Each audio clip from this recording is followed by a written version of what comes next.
Hi and welcome to my kitchen. Today we are going to be making muffins from one of Ella's cookbooks. It is this one over here and I'll do a close-up of the recipe. We're going to be making muffins, but the difference is I'm not going to be using the courgette. I'm actually going to replace it with sun-dried tomatoes and olives. Reason being, my husband is allergic to courgettes. So give me a moment and I'll get all of the ingredients.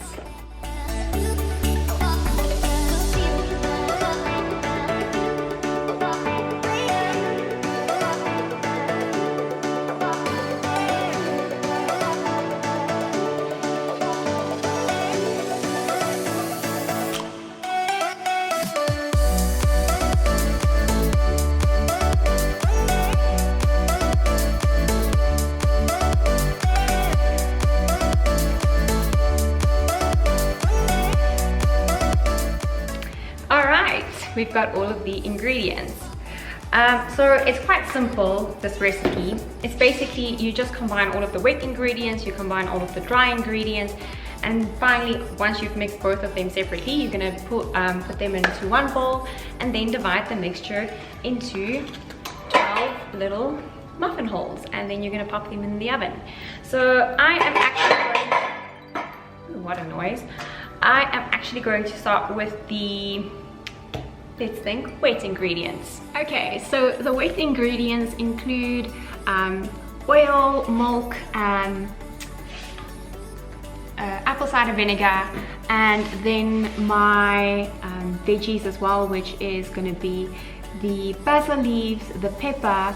I already said that I'm going to replace it with the courgettes with some olives and sun-dried tomatoes. She did mention in the recipe at the bottom that you should be careful in terms of how much of the wet ingredients you use, so try and be as specific as possible.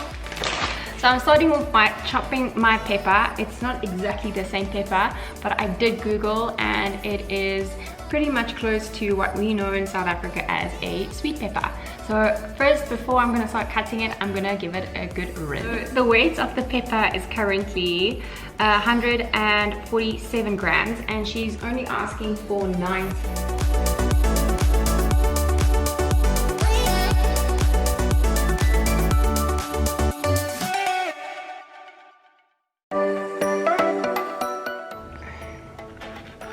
So I weighed them and they're a little bit too below the 90 gram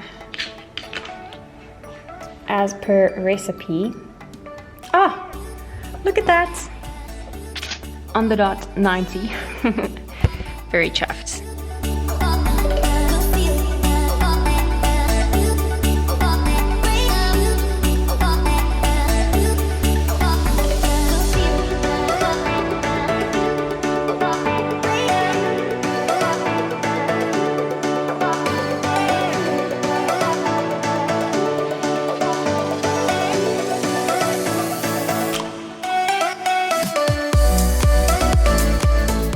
Show you is if you use the bottom of a jar, something like this, which has got like a bit of a almost a round type of bottom, that it really does make it so much easier to pop out the pips, and I'll show you exactly how I do it. So I'm just going to squeeze the bottle down, move it around a little bit. Of course I did wash the bottom of the container first, and the pip then easily, whoops, is removed, as you can see. So I'm just going to be jumping in and doing that real quick.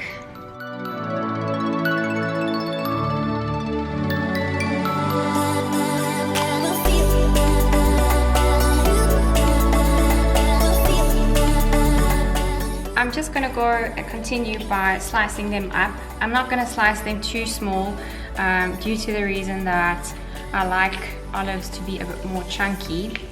So I think I'm basically just going to do like halves like this.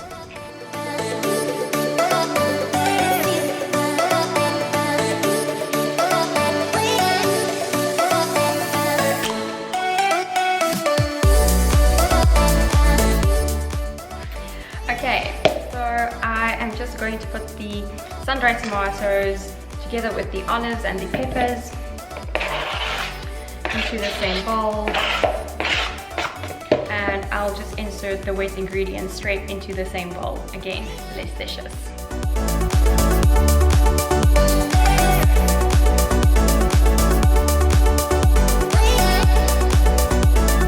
I'm going to let the wet ingredients sit while I mix together the dry ingredients, and we can see what it looks like. Doesn't look too appetizing now, but don't worry. So you can see it's currently off. I think that's better. And when I switch it on, it's going to show me a 0, of course, because I don't have anything on it. I am now going to put my bowl on top of it, and you're going to see it's going to turn out to 99 grams.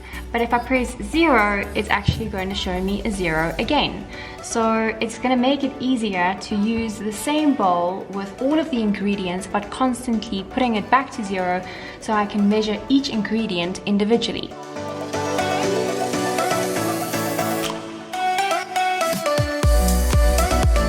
I'm going to set this one to 0 again.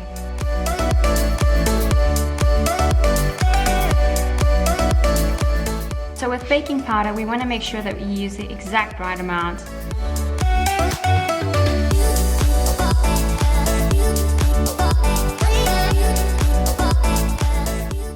I forgot to switch the oven on. It's supposed to be on 220 degrees Celsius, or if you're using a fan oven, on 200 degrees. So I'm quickly going to switch that on, and then we're going to continue measuring. I'm here at the oven, and I'm thinking of something that I quickly should tell you guys. When switching on an oven, make sure that all of your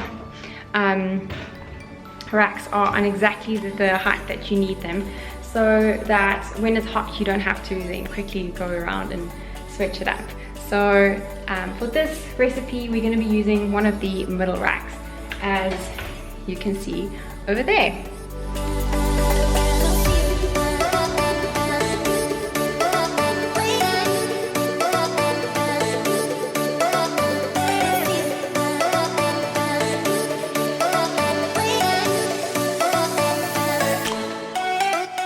And that is the dry ingredients done. So I've just popped in a few of the chopped basil leaves on top of the wet ingredients. We've got our dry ingredients right here, and everything is inside these two bowls now. I'm going to give both of them a quick stir, and then I will mix the two together.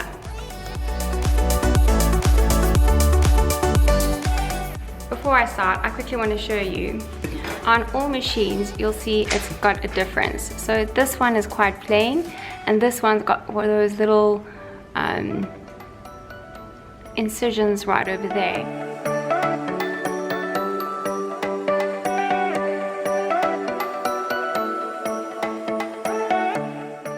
Put the mixers inside your mixture and then start.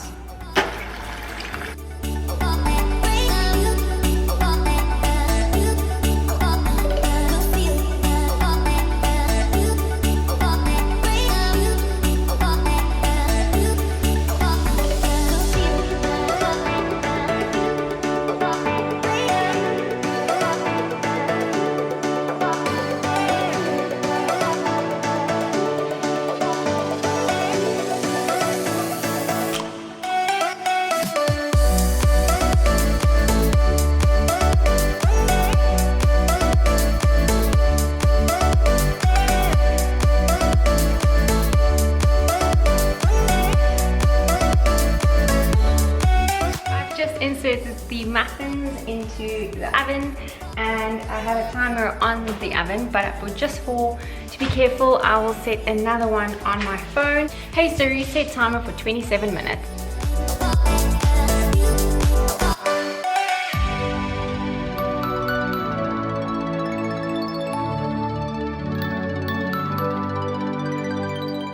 Back again.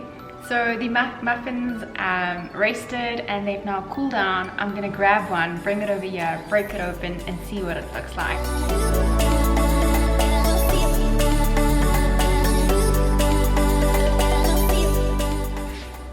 So the consistency looks really good. I'm gonna have a bite.